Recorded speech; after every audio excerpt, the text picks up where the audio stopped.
What's up guys, David here and welcome to the Fit Pro Daily. This week has been all about generating leads and making sales. We started off on Monday with Gary Mendoza coming on to share his thoughts and his experience on behaviour change when it comes to consultations and sales and also generating leads. On Tuesday we looked at 5 different ways, Wednesday was what was working, and then yesterday we covered a really important key foundation part to business, which was creating that entry offer.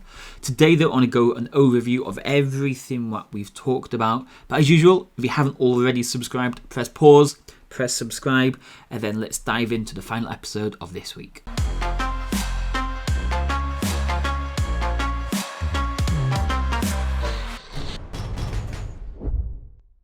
Okay, let's dive in. Now, to have a successful business, we need 3 key things. We need to be able to generate leads, we need to be able to make sales, and we need to be able to keep clients. Now, what we've been talking about this week is kind of generating leads and making those sales. But if you can't keep those clients, we really need to be looking at our long-term strategy. What it is we need to do to keep clients, because if we're having to sell, you'll get to a point where you get a little bit burnt out because you're having to sell all the time. So sales and making sales is one important thing, but keeping clients is another key factor. But that's not all we're talking about. This week it's all about making those sales. So Gary on Monday talked about behaviour change, and this is interview techniques, the way you ask questions, the way you frame questions, the way you speak to your prospects who are sat in front of you. And this starts from the minute you start posting ads, you start writing emails, you start doing blog posts. You're positioning yourself, you're positioning your content to build the prospect up and get them ready to be a qualified lead.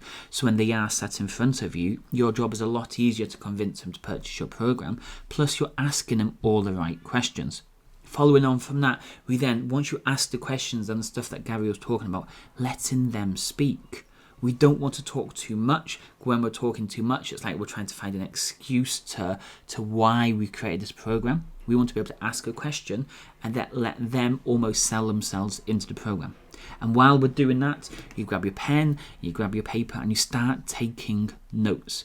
Because when you come to the price and you explain the program, if they come back with any comebacks or worries or fears, or they're not sure about the program, you can always refer back to your notepad and explain to them, this is what you mentioned, this is how our program can help, because you've written it down. You look more serious while you're taking notes, just like a doctor would. They take notes of what the issue is, and it's going to be a lot easier to make those sales.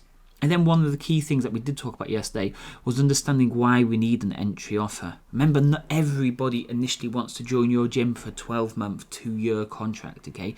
They want quick, fast results. Yet we know on the long term it's going to take a lot longer to get those results. But this is a sales game. We need people into your fitness business. So you need to sell them what they want and then deliver what they need. So you might sell them onto a 30-day program, a 21-day program, a 6-week program, something quick and simple and easy to get them in.